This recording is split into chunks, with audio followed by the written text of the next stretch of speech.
مرحبا أهلا النوادي. السلام عليكم ورحمة الله وبركاته.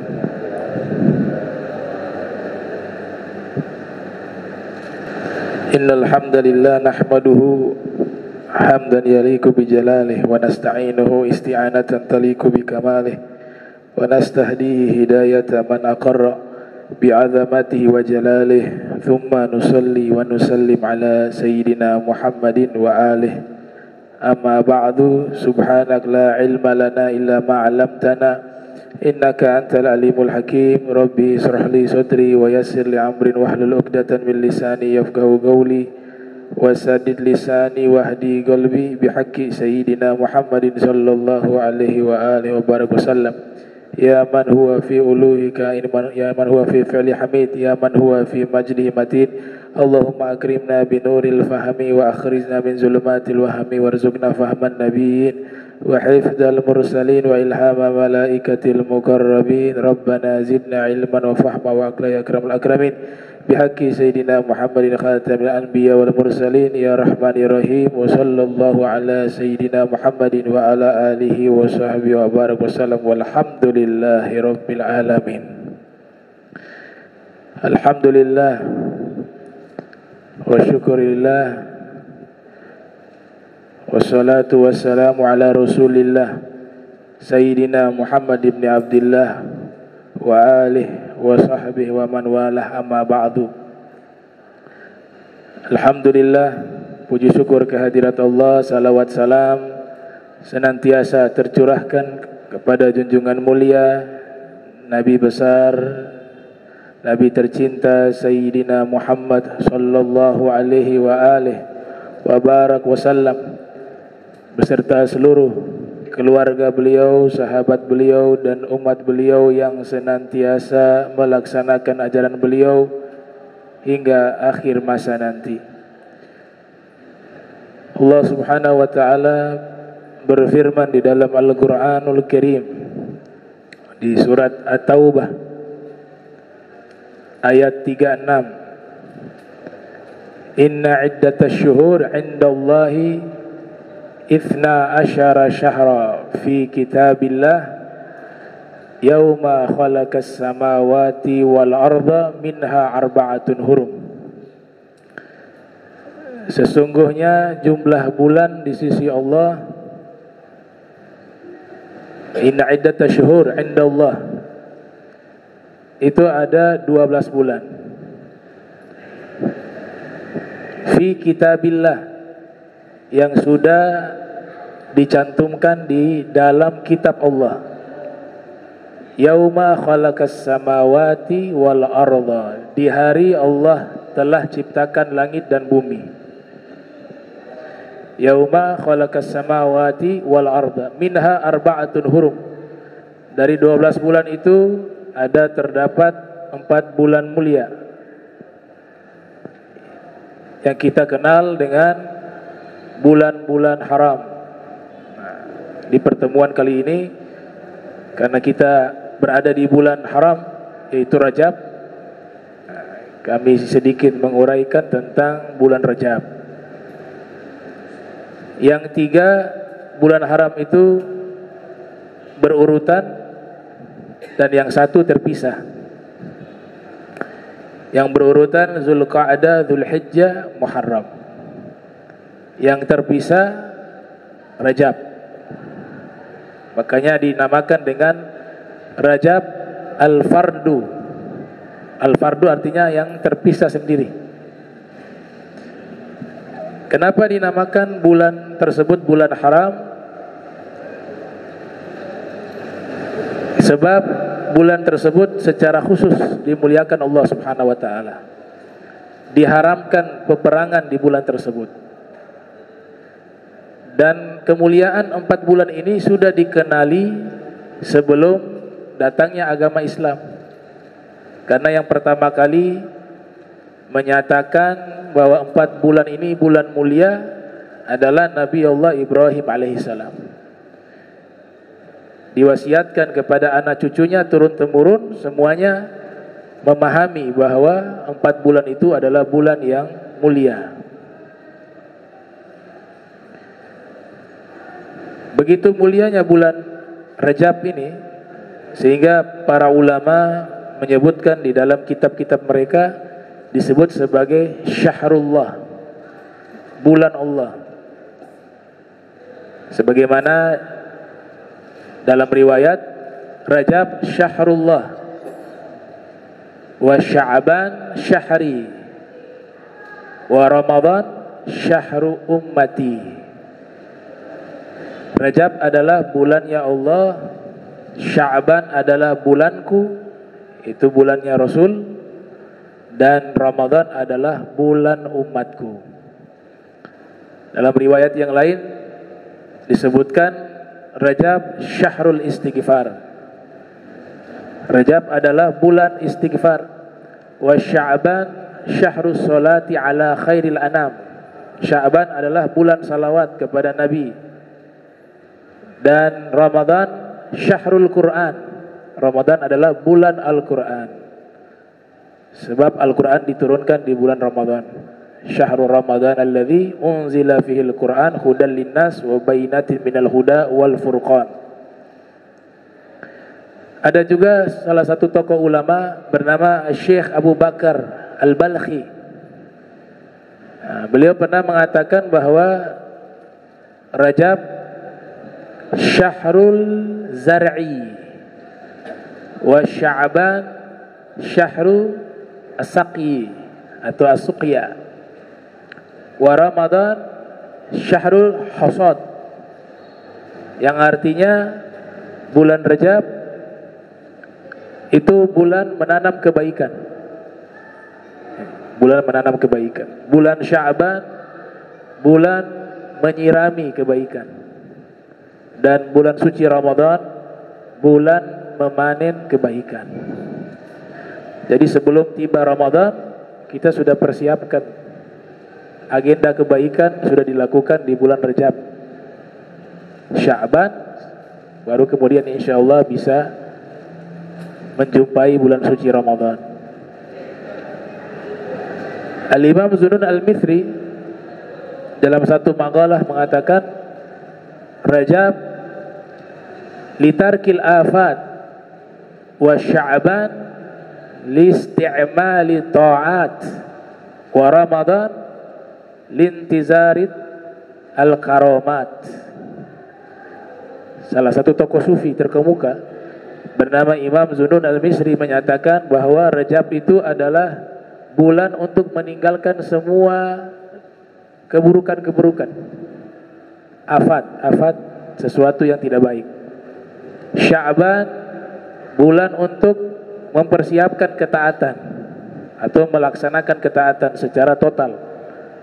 Ramadan bulan untuk menanti kemuliaan dari Allah Subhanahu wa taala, al-karamat.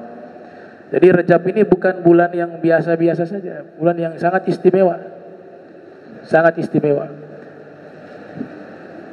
Saking banyak keistimewaan bulan Rajab, sehingga ulama terdahulu menulis riwayat-riwayat tentang keutamaan bulan Rajab menjadi satu kitab khusus berjudul Fadlur Rajab, kemuliaan bulan Rajab, ditulis oleh Al-Hafiz Ibnu Asakir yang lahir tahun 499 Hijriah, wafat 571 Hijriah. Di kitab tersebut beliau uraikan kemuliaan bulan Rajab, keistimewaan bulan Rajab itu sangat banyak. Di antaranya yang luar biasa, ada kelompok para wali yang jumlahnya 40 orang. Itu di setiap zaman ada wali-wali Allah yang jumlah mereka 40 orang. Nah, tapi wali-wali yang 40 orang ini mendapatkan magam kewalian hanya khusus di bulan Rajab. Di bulan-bulan lain mereka orang biasa, tapi tiba bulan Rajab menjadi wali, sehingga diistilahkan dengan waliyun rajabiyun, wali bulan Rajab. Ini sebagaimana yang diuraikan oleh Asy-Syekhul Akbar wa Kibritul Ahmar Muhyiddin Ibnu Arabi yang lahir tahun 558 Hijriah, wafat 638 Hijriah. Dalam kitab yang terkenal Al-Futuhatu Al-Makkiyah, itu beliau uraikan 2 lembar apa 1 lembar khusus kelompok para wali yang jumlahnya sepanjang zaman 40 orang, tersebar di berbagai wilayah di dunia ini, di bumi ini. Nah, dinamakan dengan waliyun rajabiyun, wali bulan Rajab, karena kewalian mereka itu hanya ada di bulan Rajab. Di bulan-bulan lain mereka menjadi orang biasa. Di bulan Rajab mereka menjadi wali-wali Allah, orang-orang pilihan. Dan magam wali rajabiyun ini seakan-akan memikul langit dan bumi. Itu magam itu terlalu berat, sehingga mereka itu di awal hari di bulan Rajab mereka pasti sakit, lumpuh di atas tempat tidur, bahkan tidak mampu berbicara. Memikul beban kewalian itu yang sangat berat, seakan-akan sedang memikul langit dan bumi. Nah, kita kelompok ahli sunnah wal jamaah dari dulu kita percaya ada orang-orang pilihan. Ya. Kalau zaman sekarang ada orang mengajarkan untuk suudzon, berprasangka buruk bahwa wali itu tidak ada, itu dipastikan bukan ajaran ahli sunnah wal jamaah. Di kelompok Syiah percaya ada aulia, di kelompok ahli sunnah juga percaya ada aulia. Dan yang menerangkan ini juga salah satu tokoh wali besar, namanya Ibnu Arabi. Beliau lahir 3 tahun berikutnya wafat Syekh Abdul Qadir Al-Jailani, sehingga banyak ulama-ulama tasawuf menghubungkan sanad keilmuan Ibn Arabi juga bersambung kepada Syekh Abdul Qadir Al-Jailani, walaupun tidak pernah secara langsung bertemu karena usia masih anak-anak begitu. Beliau lahir 558. Syekh Abdul Qadir Al-Jailani wafat 561. Ya. 470 561. Berapa tuh selisih?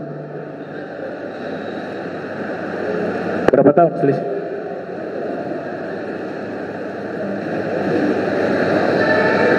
Nah, itu masa antara Ibnu Arabi dengan Syekh Abdul Qadir Al-Jailani, ya. 558 kalau tidak salah. Hah? Enggak, berarti salah itu. Umurnya enggak jauh tuh. Kalau 3 tahun selisih berarti tahun berapa dia lahir? Syekh Abdul Jailani wafat lahir 470 Hijriah, wafat 561. 3 tahun mundur ke belakang. 5? Betul sudah, 558. Iya. Betul ya? Jadi selisih tidak jauh tuh. Beliau lahir 3 tahun berikutnya kurang lebih wafat Syekh Abdul Qadir Al-Jailani. Tapi lokasinya berbeda. Ibn Arabi di Andalus, di Mursia, lahir di Mursia. Tapi orang Arab. Dulu Andalusia kekuasaan Daulah Islamiyah. Mereka migrasi ke situ. Orang Eropanya belum ada waktu itu. Nomaden, pindah-pindah tempat. Syekh Abdul Qadir Al-Jailani di wilayah Khurasan di situ. Ada yang mengatakan masuk wilayah Rusia lahirnya. Tapi bukan orang asli di situ. Beliau diyakini sebagai cucu dari Imam Hasan bin Ali. Cucu dalam tanda kutip, anak turunan ya. Kalau tidak salah 10 nasab dari Syekh Abdul Qadir Jailani ditarik ke atas itu terhubung kepada Imam Hasan bin Ali bin Abi Thalib. Nah, Ibnu Arabi yang menerangkan ada wali khusus menjadi wali di bulan Rajab. Tuh. Di hari pertama lumpuh mereka. Nah, jadi kalau ada orang sehat-sehat tahu-tahu bulan Rajab lumpuh. Itu alamat itu. Kan ada juga wali yang tidak tahu dirinya wali. Ya. Dia nggak tahu dia orang yang dekat dengan Allah. Bahkan ada wali sampai meninggal pun dia tidak tahu dirinya itu wali. Nanti ketahuan di yaumil qiyamah. Allah bangkitkan ternyata dia seorang wali. Makanya kita disuruh berbaik sangka kepada setiap orang. Bisa jadi orang tersebut adalah orang yang dekat dengan Allah Subhanahu wa taala. Nah, itu namanya wali Rajabiyun. Nah, dan itu hanya ada di bulan Rajab. Di bulan lain tidak ada. Dulu juga ada ulama terkenal dengan nama Ibnu Rajab. Rajab nama bulan Rajab. Bernama Al-Hafiz Ibnu Rajab Al-Hambali. Kelahiran tahun 736 Hijriah. Wafat 795 Hijriah. Ulama besar mazhab Hambali. Mensyarahi Sahih Bukhari berjudul Fathul Bari. Ada kitab Jami'ul Ulum wal Hikam. Kitab yang beliau tulis juga berjudul Risalah Ahkamil Khawatim, hukum menggunakan cincin. Itu beberapa karya beliau. Ulama yang produktif menulis. Disebutkan dalam kitab At-Tanbih wal Iqaz karya Syekh Tahtawi. Syekh Tahtawi seorang sejarawan menyebutkan kenapa beliau disebut dengan nama atau gelar Ibnu Rajab, padahal itu bukan nama beliau. Nama asli beliau bukan Ibnu Rajab, tapi terkenal dengan nama Ibnu Rajab. Ternyata dilacak kakek beliau lahir di bulan Rajab. Nah, sehingga dikatakan Rajab huwa laqab Abdurrahman Al-Jad. Rajab itu adalah julukan dari Abdurrahman kakeknya. Luqiba bihi li'annahu ulida fi Rajab. Diberikan gelar Rajab karena beliau dilahirkan di bulan Rajab. Maksud saya menceritakan demikian bahwa orang-orang terdahulu di kalangan para ulama itu menganggap bulan Rajab bukan bulan biasa. Bulan yang istimewa. Rajab. Sayyidi Syekh Abdul Qadir Al-Jilani Hilyatul Awliya wa Burhanul Asfiya Al-Qutbur Rabbani wal Ghawthu As-Samadani Syekh Abdul Qadir Al-Jilani qaddasallahu ruhahu wa nawwara dharihah. Di dalam kitab Al-Ghunya beliau mengatakan bahwa Rajab terdiri dari 3 huruf. Farajabun thalathatu ahrufin. Rajab terdiri dari 3 huruf. Yang pertama ar-ra, huruf ra. Artinya apa? Rahmatullah, rahmat Allah. Ditumpahkan di bulan Rajab. Yang kedua huruf apa? Jim, al-jim. Judullah, kedermawanan Allah. Allah curahkan di bulan ini. Yang ketiga huruf al-ba, huruf ba. Birrullah, kebaikan Allah Subhanahu wa taala. Kesemuanya itu dicurahkan di bulan Rajab. Nah, sebab itulah Imam Al-Ghazali Hujjatul Islam Abu Hamid Muhammad bin Ahmad Al-Ghazali At-Tusi yang lahir tahun 450 Hijriah, wafat 505 Hijriah, dalam kitab Mukasyafatul Qulub beliau mengatakan Rajabun mushtaqun minat tarjib wa huwa ta'zim. Nama Rajab itu diambil dari kata tarjib yang artinya mengagungkan. Jadi dari arti nama Rajab saja artinya sesuatu yang diagungkan, dimuliakan. Wa yugalu lahu al-asab. Juga dinamakan dengan bulan al-asab. Apa itu al-asab? Curahan, limpahan. Lianna rahmata tusabbu fihi ala taibin wa tafidu anwarul qubuli ala al-amilin. Dinamakan bulan curahan sebab di bulan Rajab dicurahkan seluruh kasih sayang Allah di bulan tersebut kepada orang-orang yang mau bertobat. dan dilimpahkan berbagai cahaya kemuliaan sehingga amalan yang dilakukan di bulan Rajab diterima oleh Allah Subhanahu wa taala. Wa yuqalu lahu al-asam. Bulan ini juga diberikan nama bulan al-asam. Al-asam artinya tuli. Kenapa dinamakan bulan Rajab bulan tuli? Karena setiap bulan Rajab itu hadir di masa lampau, sekalipun orang-orang itu orang musyrik, mereka ketika berkonflik, tiba bulan Rajab, libur. Tidak terdengar lagi suara pedang. Sehingga dinamakan bulan tuli, al-asam. Ya, li'annahu lam yusma' fihi hissu qital. Karena di bulan tersebut tidak terdengar suara pedang. Nah, ini istimewanya Syekh Abdul Qadir Al-Jailani dengan Hujjatul Islam Al-Imam Al-Ghazali. Ini Syekh Abdul Qadir Al-Jailani gak bisa pisah dengan Imam Ghazali. Kita kalau pelajari kitab Ihya karya Imam Ghazali, kemudian kita membaca kitabnya Syekh Abdul Qadir Al-Jilani Al-Gunya, ini warisan ini masih ada sampai sekarang, masih bisa dibaca. Itu seakan-akan kitab Al-Gunya itu rangkuman dari Ihya. Yang lebih sepuh kan Imam Ghazali. Ternyata kami lacak, jangan-jangan Syekh Abdul Qadir Al-Jailani punya hubungan dengan Hujjatul Islam Al-Imam Al-Ghazali.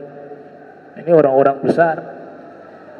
Ternyata dilacak punya hubungan, yaitu Syekh Abdul Qadir Al-Jailani di waktu masih muda ingin sekali masuk ke sekolah yang dibina oleh Imam Ghazali. Imam Ghazali seorang guru. Ada sekolah resmi mazhab Syafi'i di masa beliau yang dinamakan Madrasah Nizamiyah. Dan itu sebagai madrasah pertama di dunia yang modern. Sekolah pertama di dunia. Ada gurunya, ada asramanya, ada kantinnya, ada tempat makannya, ada kurikulumnya, gaji juga ada, pegawai perpustakaannya ada gajinya, gurunya ada gajinya, dan gurunya gajinya lebih besar dari pejabat di zaman dulu. Guru agama lebih besar, karena zaman dulu penghormatan kepada ilmu Nabi Muhammad SAW itu luar biasa. Nah, kami baca manaqib tersebut, ternyata Syekh Abdul Qadir Al-Jailani ingin sekali belajar kepada Imam Ghazali. Kalau masa usia Imam Ghazali lahir 450, wafat 505 Hijriah, masih ketemu zaman itu. 470 beliau lahir, Syekh Abdul Qadir Jailani. Imam Ghazali lebih sepuh. Tapi uniknya apa? Beliau ingin masuk ke sekolahnya Imam Ghazali, ada imtihan, ada tes. Siapa yang lulus bisa masuk. Dan luar biasanya Syekh Abdul Qadir Jailani tidak lulus. Bisa bayangkan ya, di sekolahnya Imam Ghazali tidak lulus. Standarnya seperti apa itu?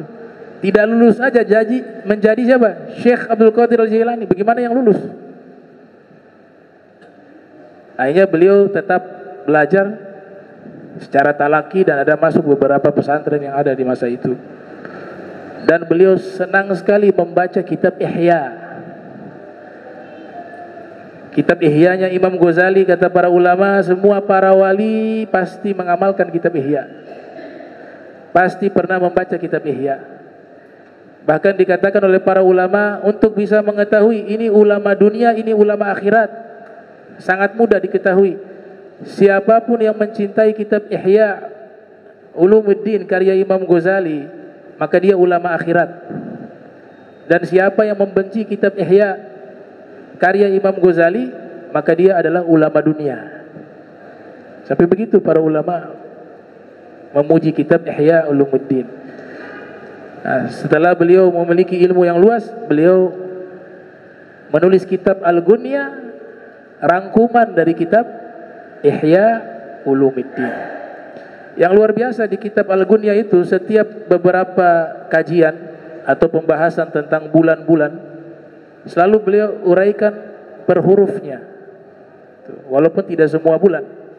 Bulan Sya'ban beliau uraikan secara per huruf, bulan Ramadan juga demikian, bulan Rajab juga demikian.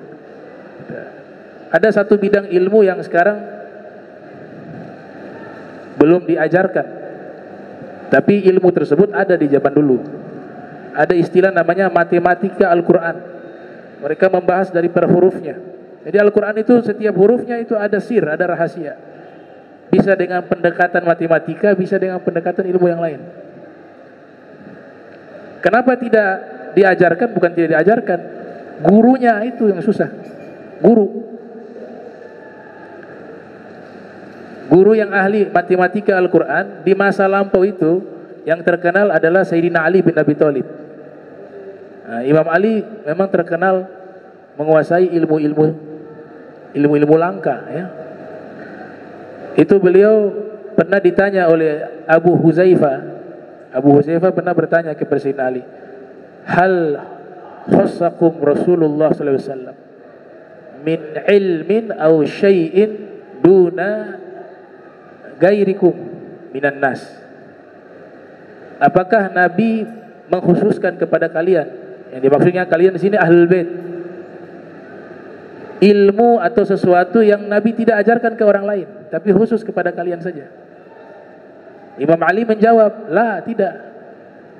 Semua ilmu yang Nabi sampaikan kepada kami itu juga Nabi sampaikan kepada kalian. Tapi ada satu hal saja yang dikhususkan kepada kami." Apa itu? Fahmun fil Quran. Pemahaman mendalam terhadap firman Allah Subhanahu wa taala. Itu dikhususkan kepada kami. Makanya Sayyidina Ali kuasai itu yang namanya matematika Al-Quran. Beliau pernah uraikan dalam satu pertemuan. Beliau mengatakan bahwa kalimat syahadat la ilaha atau isbat ya wa nafi la ilaha illallah Muhammad Rasulullah. Lafaz la ilaha illallah perhitungan beliau itu 12 huruf.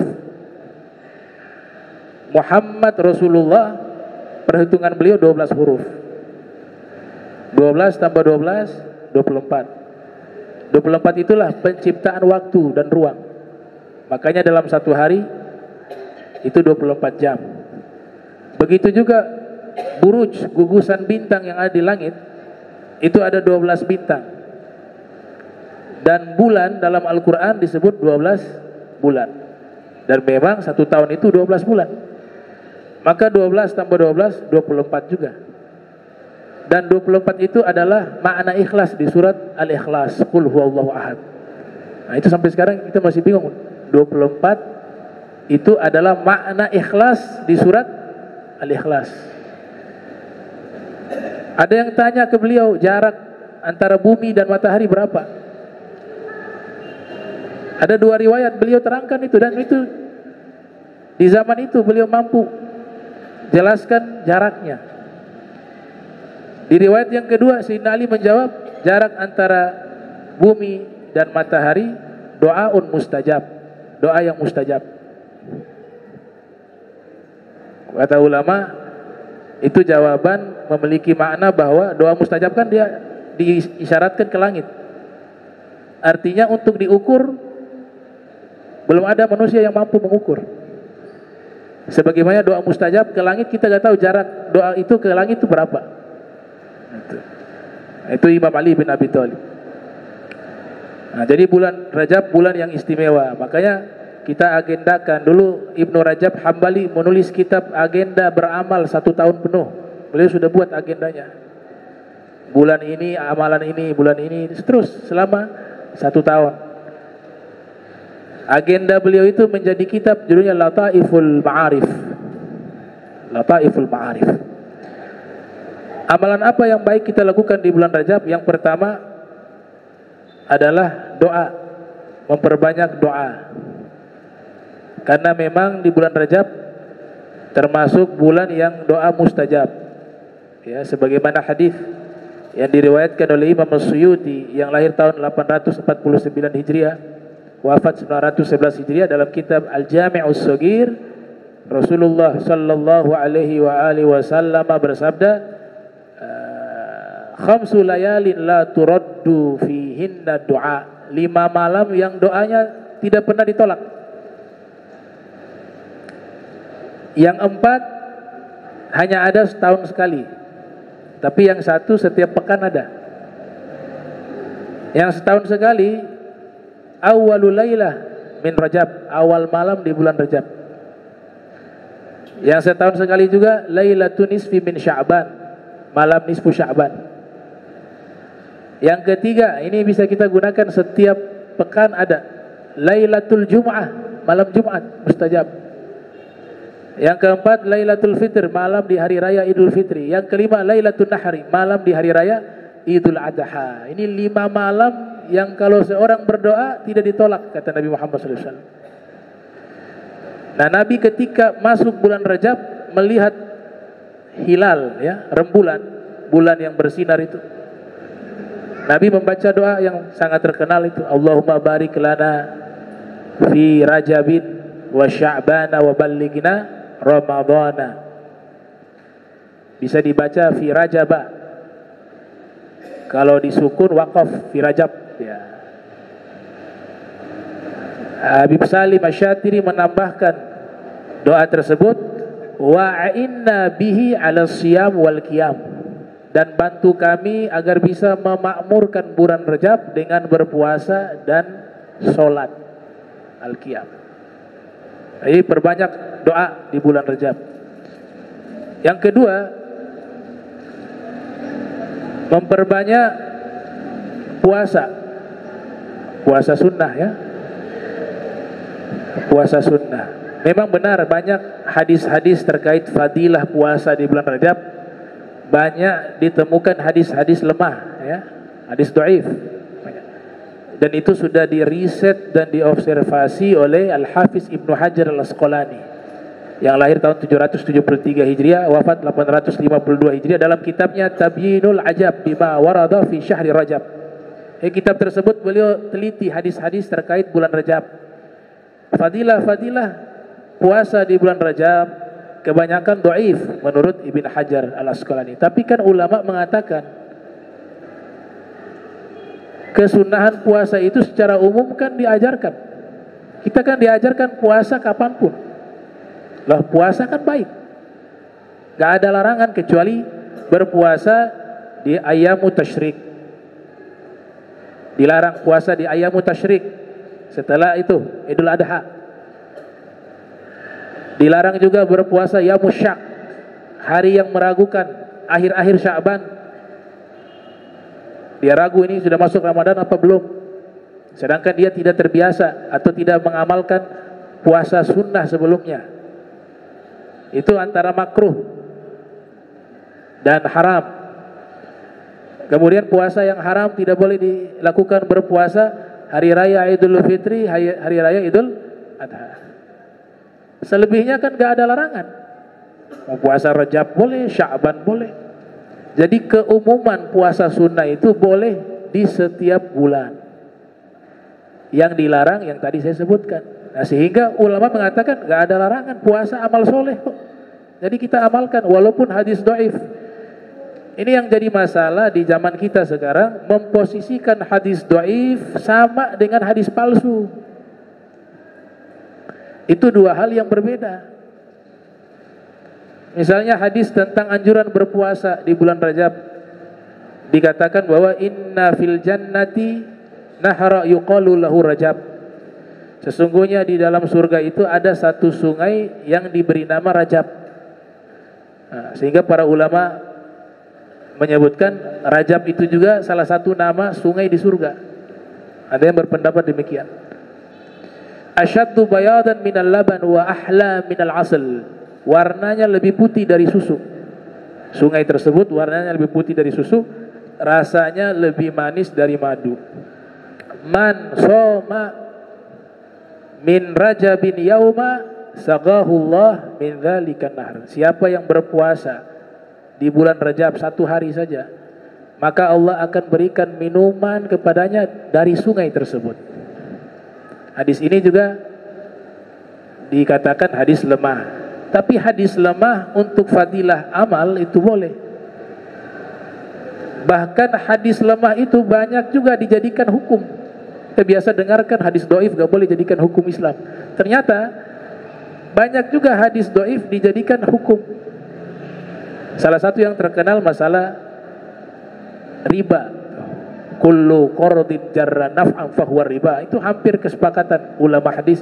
Hadis ini hadis doif, tapi dijadikan hukum di dalam ilmu fikih. Bahkan satu doktor namanya Dr. Zain bin Muhammad Al-Idrus menulis kitab berjudul Al-Hadithud Dhaif wa Atharuhu fil Ahkam. Hadis dhaif dan pengaruhnya di dalam hukum Islam. Ya, Abu Hanifah punya hadis dhaif jadi hukum. Tertawa dalam solat itu hadis dhaif, riwayat dari Abu Hanifah, tapi dijadikan hukum dalam mazhab Hanafi. Dan masih banyak, sehingga dijadikan kitab yang memiliki daftar isi berabjad hadis-hadis dhaif yang dijadikan hukum. Tentu dia sebagai syawahid, penguat. Jadi hadis dhaif bukan hadis palsu, itu dari Nabi Muhammad SAW. Hadis palsu yang gak boleh diamalkan. Al-kazibul mukhtalaqul masnu'u 'ala nabi fadzalikal mawdu'u. Hadis palsu adalah berbohong, suatu riwayat yang diadakan dengan kebohongan kemudian mengatasnamakan ini adalah sabda Nabi Muhammad SAW. Nah, itu sekalipun itu benar, isinya benar, tapi ketika sudah berbohong ini Nabi bersabda, itu namanya hadis palsu. Dia karang walaupun isinya baik, dinisbatkan Nabi bersabda demikian, padahal tidak pernah Nabi bersabda demikian. Ini khawatir masuk ke dalam hadis man kadzaba alayya muta'ammida falyatabawwa maq'adahu minan nar. Siapa yang berdusta atas namaku, maka siap-siap dia mengambil satu tempat duduk di dalam neraka. Tapi kalau hadis dhaif, hadis. Makanya dalam pendapat para ulama di dalam ilmu mustalahul hadis, mereka mengatakan wa kullu ma an rutbatil husni qasur fa huwa dhaif wa huwa aqsaman katsur.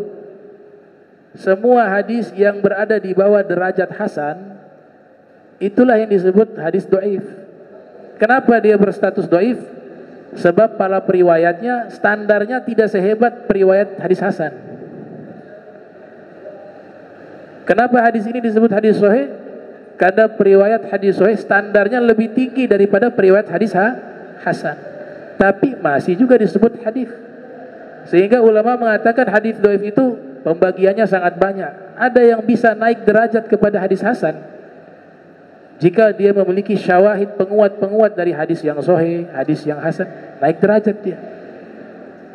Nah, di zaman kita yang menjadi kekacauan adalah orang-orang yang memang tidak punya kapasitas untuk musahih al-hadis atau mudha'if atau muhassin. Orang-orang yang tidak punya kapasitas sebagai figur peneliti hadis atau ulama hadis yang punya hak mensahihkan, oh ini hadis sahih, ini hadis dhaif, ini hadis. Itu bukan haknya kita. Itu haknya para muhadditsun. Peneliti hadis belum tentu muhaddits, belum tentu hafiz. Kalau hafiz saja minimal hafal 100.000 hadis, matan dan sanadnya. Nah, di zaman kita hadis dhaif seakan-akan posisinya hadis palsu. Ada ulama Madinah di Madinah Al-Munawwarah, tapi asli Syam ya. Namanya Dr. Khalil bin Ibrahim Mullah Khatir. Itu menulis kitab berjudul Khuturatu Musawatil Hadis Dhaif bil Mawdu'. Bahaya yang sangat besar menyamakan hadis dhaif sama seperti hadis palsu. Itu beliau bahas dalam satu kitab. Bahkan Imam Ahmad bin Hanbal mengatakan al-hadithu dhaif ahabbu ilayya min hadithir rijal. Hadis dhaif lebih saya suka daripada ucapan ulama. Karena yang namanya hadis dhaif masih punya hubungan dengan Nabi Muhammad SAW. Bisa jadi itu bukan hadis dhaif saja, naik derajat bisa hasan kemungkinan. Dan itu kemungkinan besar sabdanya Nabi Muhammad SAW. Nah, sehingga masalah puasa ini ulama-ulama kita ahli sunnah wal jamaah menganjurkan untuk puasa sunnah walaupun berdalilkan hadis dhaif, karena dalam rangka apa? Targhib fadilah amal. Fadilah amal. Karena secara umum puasa sunnah itu sesuatu yang baik, selesai. Amalan berikut yang dianjurkan di bulan Rajab, yang ketiga, as-shadaqah, dan berbuat amal baik. Ada riwayat disebutkan man tasaddaqa fi Rajab ba'adallahu minan nar. Siapa yang bersedekah di bulan Rajab, Allah jauhkan dia sejauh-jauhnya dari api neraka. Wa fi riwayah man farraja an mu'minin kurbah fi Rajabin a'tahu Allahu fil firdausi qasra madda basaruh. Siapa yang menolong seorang mukmin yang mengalami kesulitan di bulan Rajab, maka Allah akan berikan padanya di surga Firdaus. Wah, surganya sudah disebut Al-Firdaus, surga yang paling tertinggi. Allah akan berikan padanya di surga Firdaus qasra, satu istana yang luasnya sejauh mata memandang. Madda basaruh. Amalan yang keempat yang baik kita lakukan di bulan Rajab adalah juga memperbanyak salawat dan salam kepada Nabi Muhammad sallallahu alaihi wasallam. Sebab kemuliaan bulan Rajab ini kita bisa mengetahuinya karena sebab perantara Nabi Muhammad sallallahu alaihi wasallam. Kalau enggak ada Nabi Muhammad, mana kita tahu bulan Rajab itu istimewa. Semua kebaikan yang ada yang kita ketahui itu semua sumbernya, asalnya berkat perantara Nabi Muhammad sallallahu alaihi wasallam. Maka selayaknya setiap ada kemuliaan, baik itu berkaitan dengan masalah waktu, masalah bulan, masalah tempat, jangan lupa ingat Nabi Muhammad sallallahu alaihi wasallam. Kalau bukan karena beliau, kita gak bisa mengetahui hal itu. Nah, makanya ahlul hikmah, ya, orang-orang ahli hikmah mengatakan salamatul jasadi min qillati ta'am, selamatnya tubuh sedikit makan. Wa salamatur ruhi min qillatil atham, selamatnya ruh karena sedikit dosa. Wa salamatud din minas sholati ala khairil anam, dan selamatnya agama yang kita anut ini, agama Islam, karena sebab memperbanyak salawat kepada Nabi Muhammad sallallahu alaihi wasallam. Bahkan ulama mengatakan, orang-orang ahli tasawuf mengatakan, siapa yang tidak punya guru, kemudian dia belajar tanpa guru ilmu agama, maka gurunya syaitan. Itu ungkapan yang sangat populer tuh. Man la syaikha lahu fa syaitanu syaikhun lah, atau kama qala. Tapi tidak mutlak ada solusi. Misalnya kita di satu tempat gak ada guru sama sekali, sudah berusaha cari tidak ada guru. Maka para ulama mengatakan apa? Bisa kau dapat guru dengan apa? Memperbanyak salawat dan salam kepada Nabi Muhammad SAW. Kalau salawat itu sudah menyatu, hati kamu akan selalu diarahkan kepada kebaikan. Sehingga mereka mengatakan salawat kepada Nabi Muhammad SAW adalah syekhun man la syekha lahu, adalah guru bagi orang yang tidak punya guru. Kalau bicara lebih dalam lagi itu, Sahal Tustari diceritakan dalam kitab Hilyatul Aulia, itu kan sebelum tidur diajarkan oleh pamannya baca doa ini, Allahu syahidun li, Allahu nadhiru ilayya, Allahu ma'i. Sebelum tidur baca, Allah menyaksikanku, Allahu syahidun, Allahu syahidi, ya, Allahu syahidi, Allahu nadhirun ilayya, Allahu ma'i. Allah menyaksikanku, Allah melihatku, Allah bersamaku. Diajarkan oleh paman beliau sebelum tidur, kamu baca itu dalam keadaan sudah berwudu. Istiqomah bertahun-tahun, belum menginjak usia balik, Yang mengajarkan beliau mulai dari wudu, sholat, itu adalah ruhanianya Nabi Muhammad SAW. Jadi Nabi datang apa iman lewat mimpi. Nabi ajarkan ini cara wudu seperti ini cara sholat seperti ini. Ini masih anak-anak nih usianya. Seorang sufi yang terkenal namanya Imam Sahal At-Tustari. Begitu juga yang mutaakhir di Maroko namanya Said Abdul Aziz Ad-Dabbak. Tidak bisa baca, tidak bisa tulis. Sudah pernah diusahakan sekolah. Mohon maaf, itu guru-gurunya menganggap oh ini dia tidak cerdas. Belajar dikeluarkan dari sekolah. Karena menulis pun tidak bisa. Membaca pun tidak bisa. Sampai di usia tua tidak bisa baca, tidak bisa tulis. Tapi dalam satu momentum, memang ini orang pilihan juga, ketemu Nabi SAW. Nabi ajarkan, malam itu besok sudah alim, semua ilmu ada. Jadi tokoh sufi besar, muridnya ulama. Semua kalam yang keluar ilmu, gak ada ungkapan yang sia-sia. Jadilah kitab namanya Al-Ibris. Itu kumpulan dari kalamnya beliau, ditulis oleh muridnya. Nah itu. Nah, jadi salawat disisipkan di setiap bulan. Bulan apapun itu ada keistimewaan, di situ harus ada Nabi Muhammad SAW. Dan yang kelima, ini yang paling penting, sekaligus saya tutup ini pengajian, istighfar.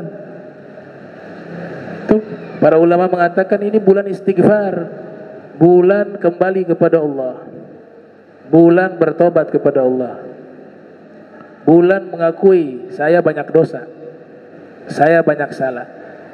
Apalagi momentum dengan tahun Masehi ini. Saya harus berubah jadi lebih baik di tahun ini daripada tahun kemarin.